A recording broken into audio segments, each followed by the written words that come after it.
"Mom, help me." My daughter, who should have been happily married, reached out to me one day, her voice shaking as she pleaded. When I asked what was wrong, she explained that her husband and his mother had jetted off on an overseas trip, leaving my daughter severely injured from an accident, alone and unattended. Enraged, I hurried to the hospital, where I was met with the sight of my daughter transformed beyond recognition. A week later, her husband called, cheerfully talking about the souvenirs they had purchased, to which I coldly replied, "We're in the middle of our daughter's funeral." "What?" He'll only be laughing for a little while longer. Now, it's time for revenge. I'm a 55-year-old full-time office worker at a company near my home. I became a widow at the age of 30 when my husband died from an illness. To be honest, I didn't have the luxury of grieving, as I was preoccupied with raising our 3-year-old daughter, Andrea, every single day.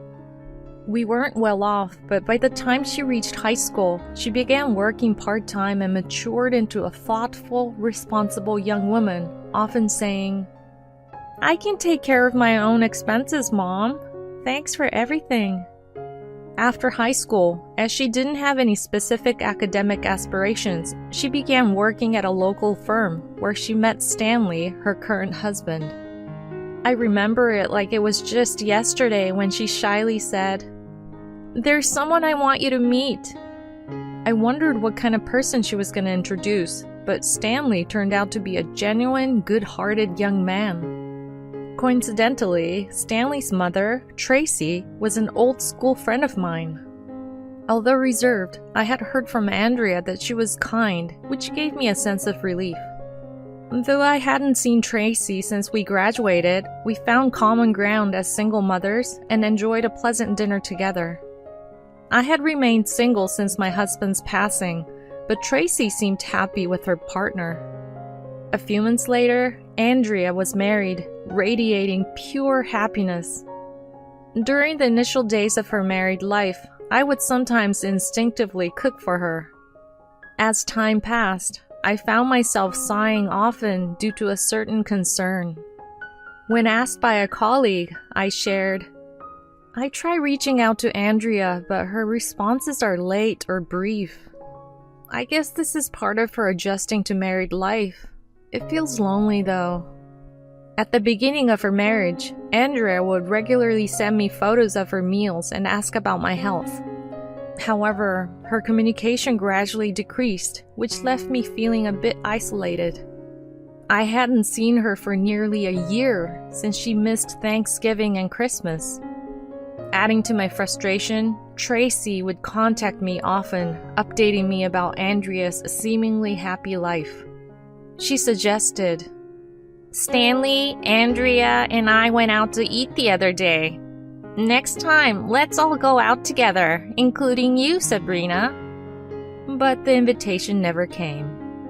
I felt a pang of loneliness and bitterness, but as a mature adult, I knew that my daughter's happiness was all that mattered. Some colleagues suggested I find a new man and remarry, but I don't think I could ever find someone I love as much as my late husband. Amid my plans to work diligently and save for retirement, my smartphone rang on a peaceful day off. Seeing my daughter's name on the screen, my heart leapt with joy. In stark contrast to my buoyant voice when I picked up, my daughter's trembling voice said, "Mom, help me." Something serious must have happened, and I was on the verge of tears. After hearing a brief explanation from my daughter, I immediately rushed to a certain location. As I rode in the taxi, I struggled to contain my anger. My daughter lay alone in her hospital bed, looking miserable. "What on earth happened to you, sweetie? Why are you in such a state?" She had been the victim of a hit and run. Her arm and leg were both broken, and she had also hit her head. Her leg was particularly concerning, and it was uncertain if she would ever walk again. After a long absence, my daughter was unrecognizable.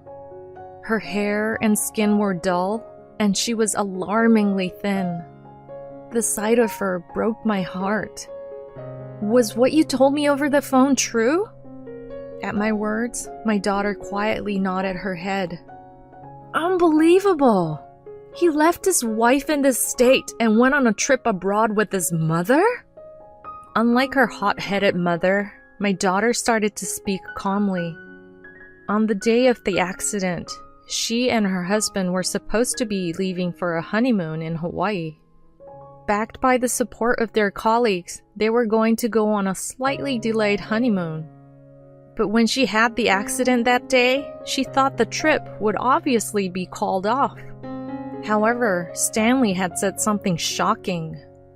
It's unfortunate, but the cancellation fees for the flight and hotel would be a waste. So I'll just go and enjoy myself. She was shocked at his words. Are you seriously going to our honeymoon alone?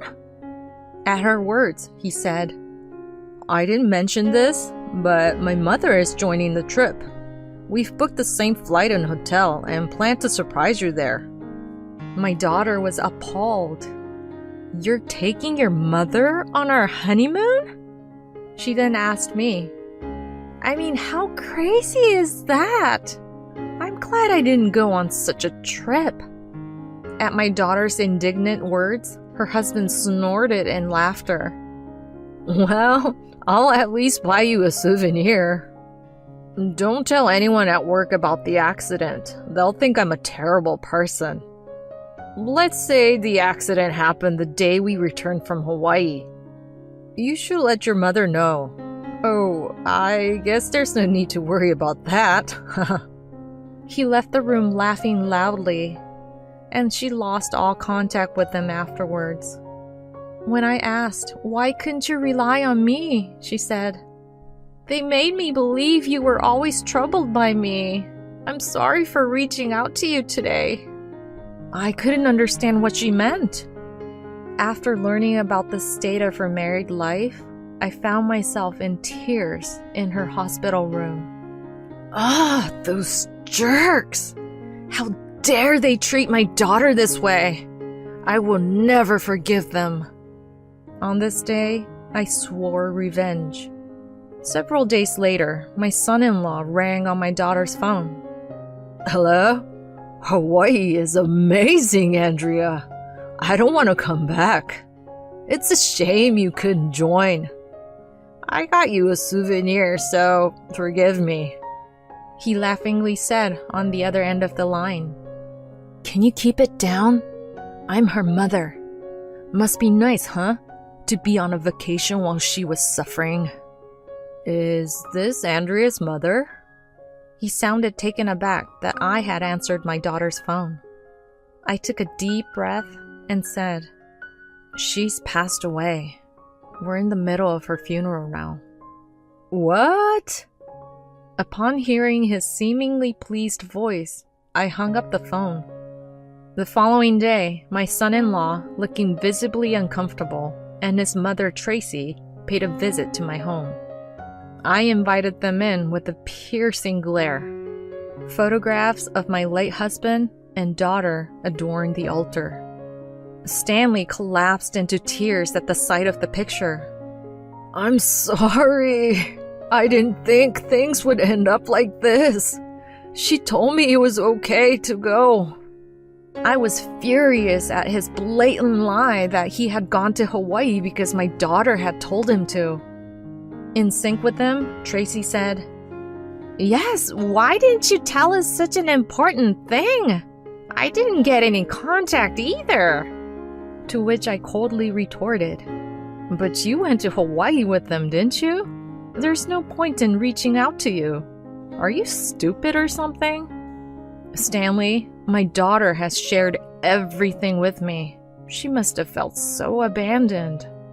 Poor thing. After the hit and run, her so-called dependable husband went off on a ludicrous trip with his mother. Reacting to my words, he tutted and uttered something outrageous. I'm sorry about that. I'm swamped with work and can't really grieve for Andrea. Would you mind looking after her grave from now on?" His absurd demand caught me off guard. "I'd like to ask you the same. Wouldn't you feel better if you took care of her grave?" Tracy chimed in. As if to say that this was the end of our relationship, the two of them started to get ready to leave. So I said, "Oh, I see. So that's how it is, huh?" "Well, she left a lot for me. She was a bit naive and left me as the beneficiary of her life insurance." Upon hearing my words, their faces went pale. "What? Don't joke around. I'm her husband. The money should be mine," he yelled in a coarse, revolting tone. Tracy was also indignant. "That's rather presumptuous of you, isn't it? Andrea was part of our family. It's rather selfish for you to claim the money just because you're her mother." "Uh-huh, so that's your true colors. You were always scaring my daughter like that, weren't you?" Poor girl. "Stanley, you were with her at the office, controlling her every move.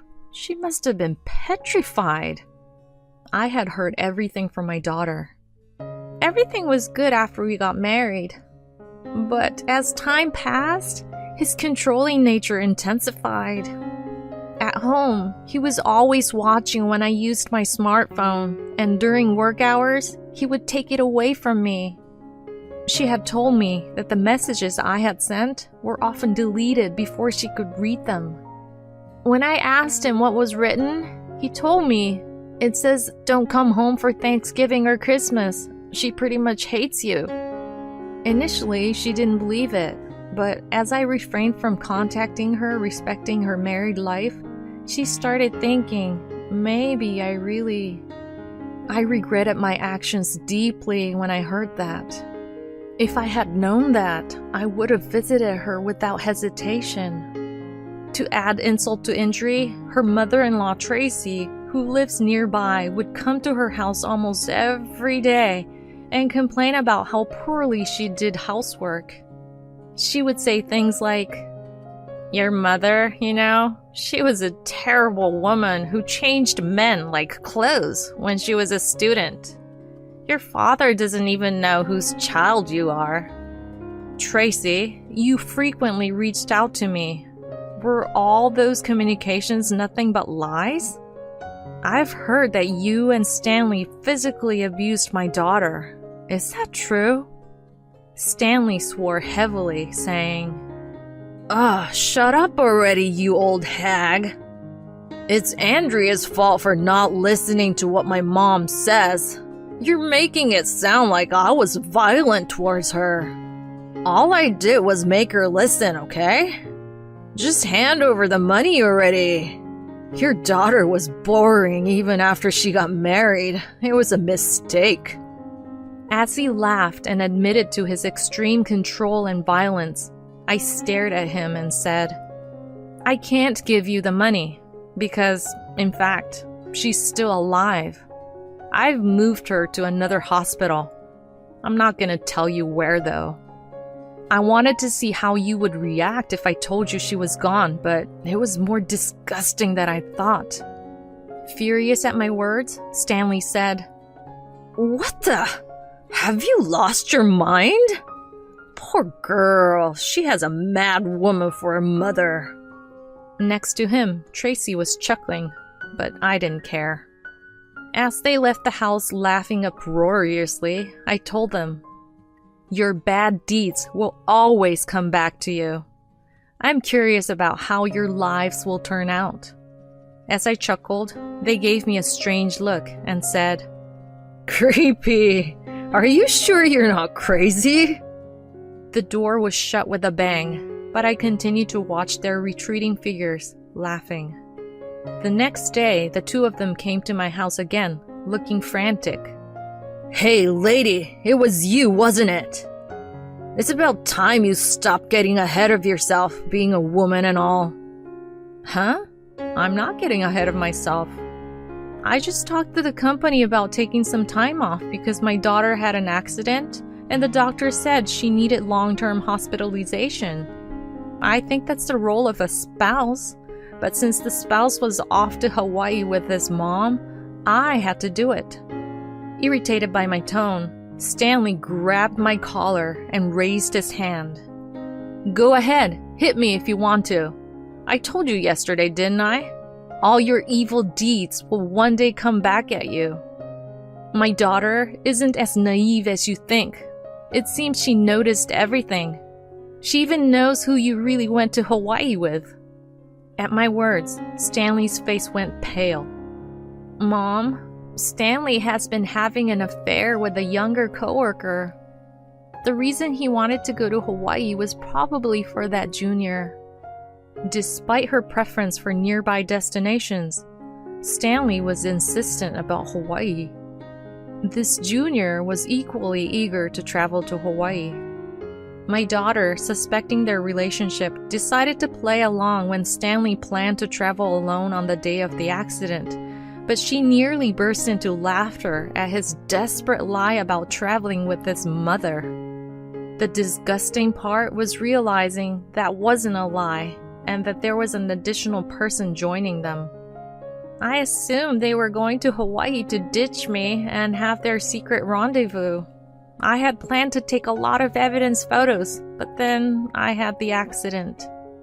My daughter seemed to have thought things through. I headed straight to her company. Her boss was very surprised. The mother of his subordinate suddenly showed up, told him about the accident out of the blue, and then accused 2 employees of an inappropriate relationship. The photos my daughter shared included several of Stanley and his affair partner appearing rather intimate in the office. There were even photos of them clinging closely, which did not resemble a simple senior-junior relationship. He did that despite not knowing who was watching. He was such a fool. "Isn't this woman on vacation at the moment?" To which the boss replied, "Her father in the countryside suddenly passed away." However, the date coincided with Stanley's departure for Hawaii. The boss, initially in disbelief, said, "Let me just check something real quick," and came back after a while. When he contacted the female employee's family home, her father answered. He looked very angry. I understand that this is not something a mother should meddle in. However, my daughter is hospitalized for a long time and cannot move. I'm taking the liberty to request that you severely reprimand these 2. I pleaded, and the boss sided with me. I asked him to wait to reach out to them until their next shift, fearing they might run away. Stanley and his affair partner, blissfully ignorant, were looked at with contempt by their colleagues who knew everything as soon as they came to work, and they were told to stay home. The woman who tagged along on a trip with the mother was probably quite crazy as well. Of course, I wouldn't let it end there. This man, who disrespects women, needed to understand the inhumanity of his actions. It seems my daughter had gotten a medical certificate when she was subjected to violence. I wonder if I could file a complaint on her behalf. As I was thinking about this, a police officer came to visit my daughter's hospital room. "I want to ask you in detail about the day of the accident." The truth of the accident was appalling. After some time, my daughter's divorce was finalized. Stanley and his affair partner were fired from the company. This was because it was found out that my daughter's accident was planned by Stanley and Tracy. When I was shown the footage from a security camera near the scene, it was so horrifying I almost covered my eyes, but I recognized the car involved in the hit and run. It belonged to Tracy's boyfriend, whom I had seen with her several times. When the police visited her boyfriend's house, he confessed easily. "Well, Stanley said he found someone else he likes, right? I just wanted to support him as a mother. What's wrong with that?" She responded to my disbelief. As for Stanley himself, he said, I thought a divorce would look bad, so I thought if I could cause her some harm, I could send her back to her mother. I thought I'd be lucky if she even died, because I get the money." He expressed absolutely no remorse, even making light of the situation. Apparently, they planned to get married on the day of the trip, and they had never intended to bring my daughter along. Those two deserve to go to hell. The affair partner was not involved in the accident and therefore was not held criminally accountable, but I made sure to demand damages. She was apparently a new graduate, and she told my lawyer, "I just graduated. I can't afford such an amount. Please tell Stanley to lower it." But being a new graduate has nothing to do with destroying someone else's family. In the end, she borrowed money from her parents, and she seems to be very uncomfortable because the rumor has spread in her hometown. Ha! Well deserved. Even if those two are released from prison, they will never be able to live a peaceful life. They should live in regret for the rest of their lives. It's a case of reaping what they sowed. As for us, my daughter Andrea has worked hard on her rehabilitation since then, and thankfully, her legs have recovered enough that she can walk normally again. She resigned from her previous company and started working at the same company as me due to my recommendation. I had told my coworkers about my daughter, and everyone welcomed her warmly. Several years later, a surprising person came to visit our home. "Long time no see, Sabrina. I'm not the person I used to be. I will make your daughter happy this time," said Stanley, the audacious ex-son-in-law, proposing to get back together with my daughter. "On what basis did you dare show up here? You love the police that much, huh?" As I pretended to take out my phone, a muscular man carrying a toddler, who calls me mother, emerged from the house, causing Stanley to widen his eyes in surprise.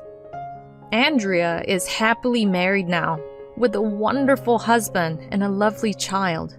There's no room for you in her life. She smiles happily every day since she left you.